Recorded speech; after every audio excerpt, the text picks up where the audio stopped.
BJP নেতারা মহিলাদেরকে কতটা নিচু ভাবে ভাবুন। লজ্জা লাগা দরকার। এই মহিলা বিরোধী দল আমরা বিগত দিনে বারংবার দেখেছি মহিলাদের বিরুদ্ধে বিভিন্ন রকম কথা বিজেপির নেতারা বলেছে। এবং এবার দেখুন এই বিজেপি নেতা মঞ্চে দাঁড়িয়ে সরাসরি কি বলছে। এখনো লক্ষ্মীর ভান্ডার পাওয়া মায়েরা আছেন যারা জোড়া ফুলে ভোট দিতে যাবেন। আমি সেই সমস্ত পরিবারের স্বামীদেরকে বলছি, ওই মায়েদেরকে ঘরে বন্দি রেখে দেবেন, ভোটটা দিতে হবে পদ্ম ফুলে। ওই মায়েদেরকে ঘরে বন্দি রেখে দেবেন। তিনি বলছেন যে লক্ষ্মীর ভান্ডার যে সমস্ত মহিলারা পায় তাদেরকে ভোটের দিন ঘরে তালাবন্দি করে রাখতে। একবার ভেবে দেখুন তো, ঘরের মা বোনেদেরকে তালাবন্দি করে রাখতে বলছে কেন? তারা যাতে ভোট কেন্দ্র পর্যন্ত গিয়ে ভোট না দিতে পারে। লজ্জা লাগে না এই বিজেপি নেতাদের?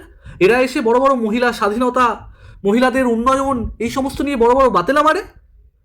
তাহলে শুনে রাখুন, বিজেপিকে জোর গলায় বলতে চাই যে এই মহিলারা আপনাদেরকে বাংলায় বিগত দিনগুলোতে যেমন বর্জন করে এসেছে, সামনের ভোটগুলোতেও ঠিক সেরকমভাবেই বর্জন করবে। বিজেপির কোনো জায়গায় নেই বাংলায়।